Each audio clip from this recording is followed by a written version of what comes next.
For years, the world kept asking the same question: can India become the next China? The experts said India was too complicated. It could never match China's factories, infrastructure, or manufacturing scale. But they misunderstood India completely. India never wanted to become the next China.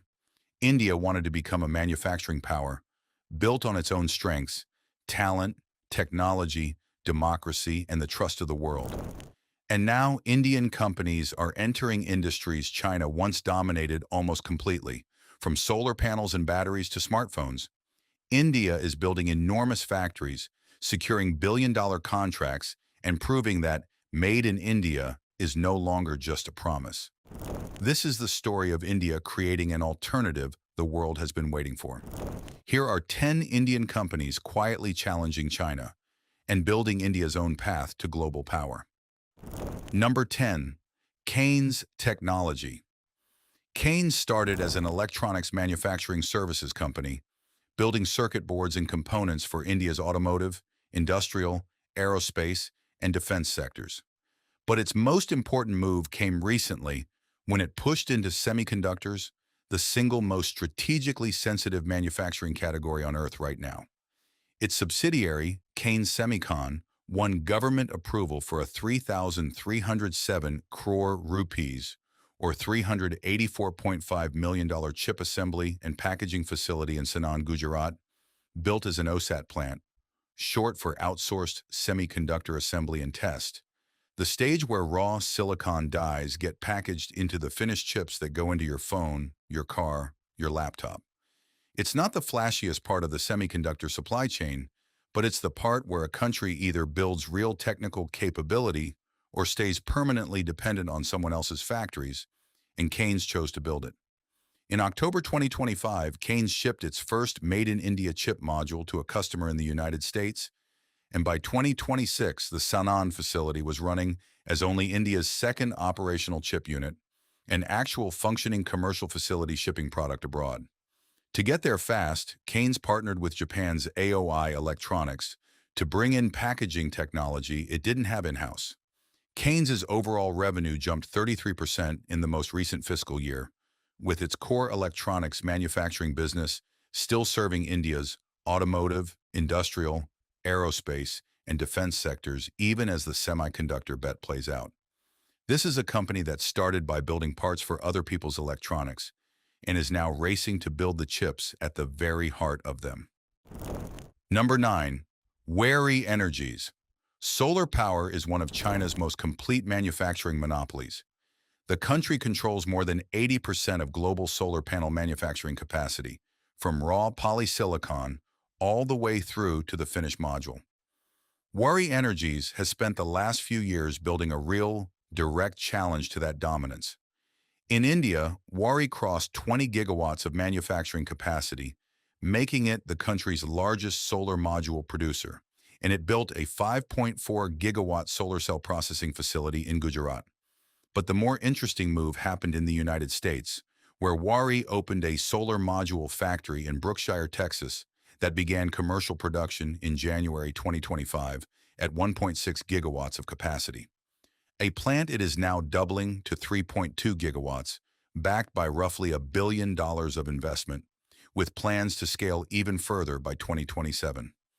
An Indian company just did something the entire solar industry has been waiting years for. It built a supply chain that skips China completely. For years, China dominated almost every stage of solar panel manufacturing across the globe. Buyers in America wanted an alternative. Lawmakers wanted an alternative. Building a solar supply chain from scratch means mastering complex manufacturing, securing raw materials, training a skilled workforce, and spending enormous amounts of money, all without any guarantee it will work. Waaree did it anyway. It built a real manufacturing plant in Texas, specifically designed to give buyers panels that never pass through a Chinese factory at any stage. Waaree's own CEO described the American market as, in his words, a cornerstone of the next energy order. This is India stepping in to solve a problem the world's largest economy could not solve fast enough on its own. This is a company that understands exactly how important this moment is and is not shy about saying so. Think about what this actually represents. This is not India simply selling a product to America. It's a quiet but powerful signal that Indian companies are no longer just participants in the global energy conversation. They are starting to lead it. Number 8. Premier Energies. If Waaree represents scale, Hyderabad-based Premier Energies represents the harder, less glamorous part of the solar supply chain, which is cells. A lot of Indian solar companies have spent years simply assembling panels using solar cells imported from China.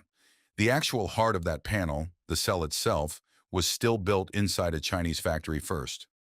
Premier Energies decided that wasn't good enough.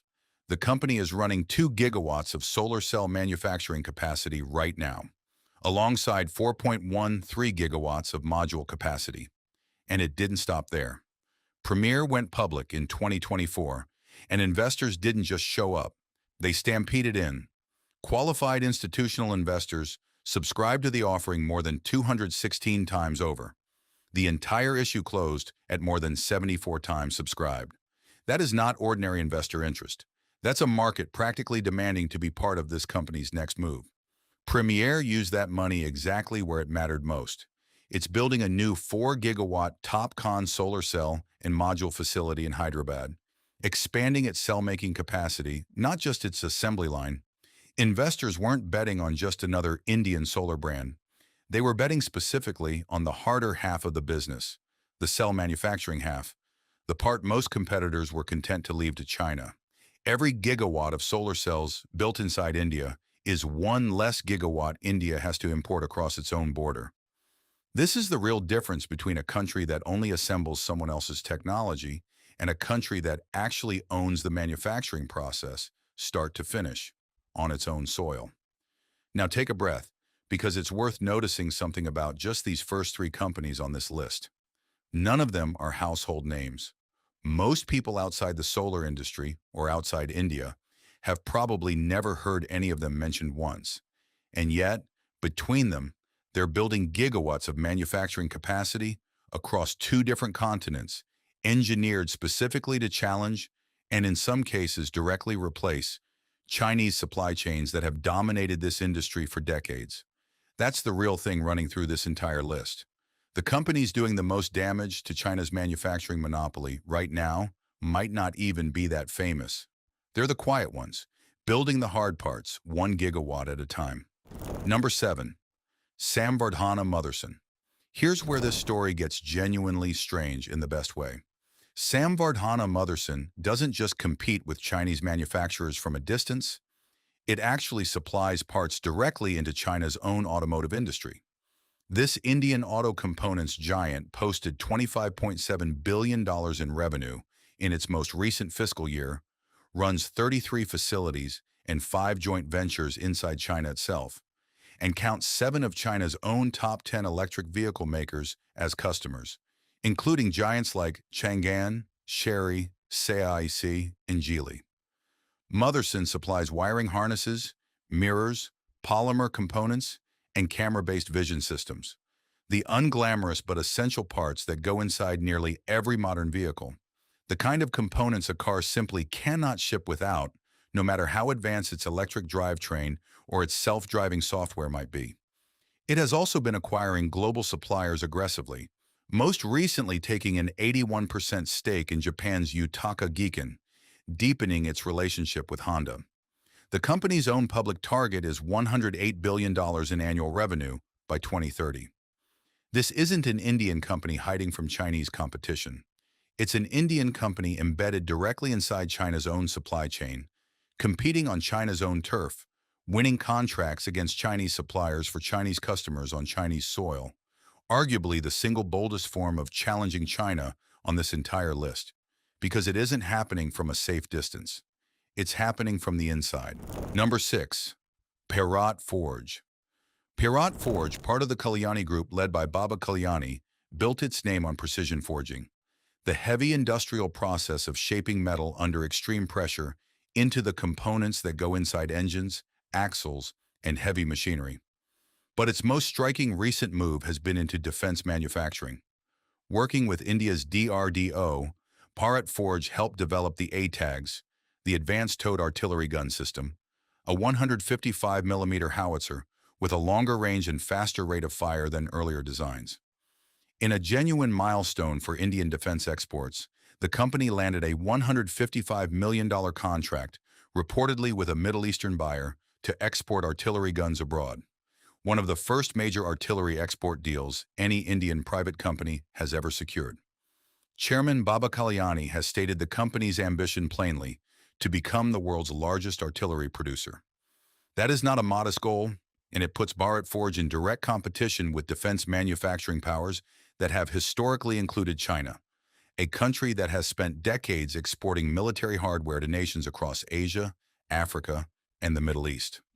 A private Indian company chasing that same export market with its own domestically engineered gun is a genuinely new kind of competitor for China to worry about, not in consumer electronics or renewable energy, but in the deadly serious business of weapons manufacturing itself. Number 5. Ather Energy. China doesn't just dominate solar and batteries, it also builds and exports more electric two-wheelers than almost anywhere else on Earth. Ather Energy, founded by a pair of IIT Madras graduates and backed by Hero MotoCorp, has spent the last decade building electric scooters engineered and manufactured in India, competing directly against that wave of cheap Chinese-made electric two-wheelers flooding markets across Asia and Africa. By August 2025, Ather had captured 17% of India's own electric two-wheeler market, putting it in a tight three-way race with TVS Motor at 23% and Ola Electric at 18%, a market Ather helped invent in India in the first place. The company went public in 2025, and every scooter it sells is one more unit of a fast-growing global category that isn't being built in a Chinese factory. Electric two-wheelers might sound like a small category next to solar panels or semiconductors, but across Asia, Africa, and Latin America, two-wheelers are how most people actually get around, and whichever country's manufacturers win that market early are the ones who'll define its standards, its batteries, and its charging infrastructure for decades to come. We're now past the halfway mark of this list, and notice the shift in what's happening. The first half was mostly about who assembles or supplies things. From here on, it starts getting into who owns the actual core technology. The batteries, the chips, the raw manufacturing base, everything else depends on. 4 names left, and this is where the list stops being about individual products entirely and starts being about who controls the actual raw industrial base underneath everything else. Number 4. Agratas. If there's one industry where China's grip is almost total, it's batteries. Chinese companies CATL and BYD alone control roughly 2/3 of China's own battery market, and China as a whole commands somewhere close to 70% of the entire global electric vehicle battery supply. Agratas, the battery arm born out of the Tata Group, is one of the most serious attempts by any non-Chinese company to break into that market at real scale. In Gujarat, Agratas is building a battery manufacturing plant with 20 gigawatt-hours of capacity. In Somerset, England, it's going even further, constructing what's being called Britain's biggest ever battery gigafactory, with a planned 40 gigawatt-hours of capacity, backed by roughly $510 million in UK government support. Jaguar Land Rover and Tata Motors are already lined up as anchor customers. An Indian company is now building 2 of the largest non-Chinese battery factories on Earth, on 2 different continents, specifically to give automakers an alternative to Chinese-made cells. Batteries are arguably the single hardest link in this entire supply chain to break into. They require enormous capital, exacting chemistry, and years of manufacturing know-how that Chinese firms spent over a decade accumulating. Agratas is trying to compress that decade-long head start into a few years, backed by 2 of the biggest automotive names in Britain and India as guaranteed customers from day one. Number 3. Dixon Technologies. For years, made in India, smartphones were still mostly Chinese phones assembled by Chinese-owned contract manufacturers operating inside India. Dixon Technologies has quietly rewritten that story. In 2025, Dixon became the first homegrown Indian contract manufacturer to displace Samsung as India's single largest smartphone producer by volume, capturing 19% of India's smartphone production that year, up from just 11% the year before. Zoom out further, and Indian-owned electronics manufacturers as a group captured 28% of India's total smartphone production in the most recent fiscal year, up from a mere 9% just 1 year earlier, a genuinely stunning shift away from foreign-owned assembly plants. Dixon builds phones for major global brands, including Motorola, Realme, and Xiaomi, and it's now pushing into camera modules, laptops, and a joint venture with Vivo, reportedly targeting 30,000 crore rupees in smartphone manufacturing. This is India's own electronics industry finally owning the assembly line, not just hosting someone else's. That distinction matters more than it might sound. A factory owned by an Indian company, employing Indian engineers, keeping Indian profits, is a fundamentally different kind of economic win than the same building simply relocating from a Chinese-owned operator to a different country while staying under foreign ownership. Dixon's rise is proof that the second kind of shift is now genuinely happening too, not just the first. Before we get to the final two, there is something worth pointing out. Number 2 and number 1 both come from the same parent company. Separate divisions, each one built for a completely different job. Two completely different skill sets. That's one Indian company operating at both ends of the electronics chain at the same time and doing both well enough to earn two spots. Let's get into it. Number 2, Tata Electronics. Now we arrive at the industry most people associate with China more than any other, the iPhone. For nearly 2 decades, assembled in China was practically printed on the DNA of every iPhone sold anywhere in the world. That is changing, fast, and Tata Electronics is the company driving it from the Indian side. Tata acquired a Taiwanese-owned iPhone plant in Narsapura, Karnataka in 2024, then followed it in January 2025 by buying a 60% controlling stake in Pegatron's iPhone assembly plant near Chennai, a deal that pushed Tata's share of India's total iPhone production value up to roughly 44%, closing in fast on longtime leader Foxconn. Tata's share of India's iPhone exports jumped from 29% to nearly 48% in the process, and its direct workforce swelled to 48,000 people. The company's iPhone assembly revenue exploded from roughly 14,300 crore rupees in 2023 to 40,000 crore rupees in 2024, a 180% jump in a single year. By 2026, roughly a quarter of all iPhones sold worldwide are being assembled in India rather than China, and Tata Electronics sits right at the center of that shift, an Indian company now literally building the world's most iconic American smartphone. Apple didn't make this move out of sentiment. It made it because geopolitical tension and tariff risk made a China-only iPhone supply chain look genuinely dangerous for the company's future, and Tata was the partner ready and capable enough to catch a meaningful share of that shift.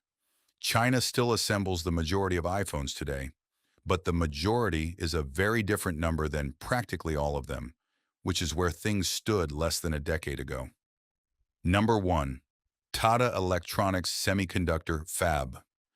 And for our final entry, we go one enormous step further than any consumer product into the raw silicon itself.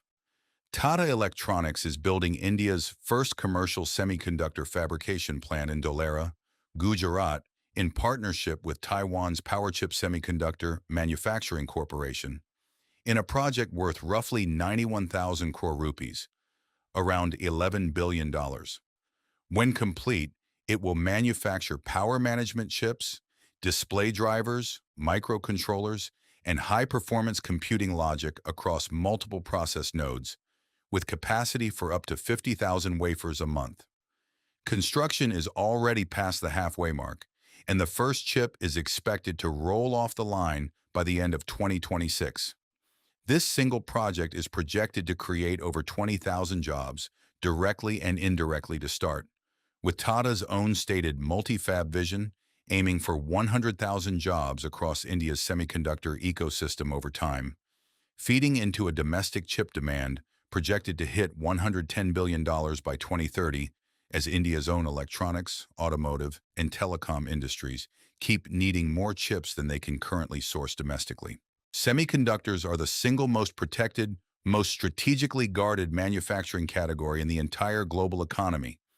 The industry the US, Europe, China, and Taiwan are all racing each other over, restricting exports, subsidizing domestic champions, and treating as a matter of literal national security. For decades, India had no seat at that table at all. It designed chips in some cases, but it never actually manufactured them on its own soil at commercial scale. Now, for the first time, it's building that capability chip by chip in Gujarat, with a Taiwanese partner willing to hand over decades of manufacturing know-how that money alone usually can't buy. Tata has also struck a separate strategic partnership with ASML, the Dutch company that makes the extraordinarily complex lithography machines every advanced chip fab in the world depends on. Another sign that this isn't a token gesture, but a genuine attempt to build a full domestic semiconductor ecosystem from the ground up. Notice what's actually happening across this entire list. These aren't companies doing the same thing. They're companies attacking 10 different links in the exact same kind of supply chain China spent decades building. Each of these companies made its own competitive bet, backed in different ways by India's production-linked incentive schemes, by the India Semiconductor Mission, and by a global wave of companies actively looking to reduce how much of their supply chain runs through a single country. Add up the headline numbers from just the 10 companies on this list. Motherson's $108 billion 2030 target, Tata's roughly $11 billion chip fab, Agratas battery gigafactories on 2 continents, Waaree's billion-dollar Texas expansion, and you're looking at well over $100 billion of committed investment in industries where, a generation ago, India barely had a presence at all. This does not mean China's manufacturing dominance is somehow over. China still controls the overwhelming majority of solar manufacturing, battery production, and electronics assembly worldwide, and it got there with decades of head start, government support. But the direction of travel matters. Few years ago, most of these companies either didn't exist in this form or weren't remotely close to competing at this scale. Today, an Indian company is manufacturing solar panels in Texas. An Indian company is building Britain's biggest battery factory. An Indian company assembles roughly a quarter of the world's iPhones. And here's the thing worth sitting with as this video ends. Not one of these 10 companies got here by underpricing Chinese manufacturers on cheap labor alone. They got here by building real capacity, buying or partnering for real technology, and betting real capital on industries most people still assume only China can run at scale. If this video gave you a different way of looking at where the world's supply chains are actually headed, then hit that like button, subscribe to the channel, and turn on notifications because there are plenty more stories like this one still to come. I'll see you in the next one.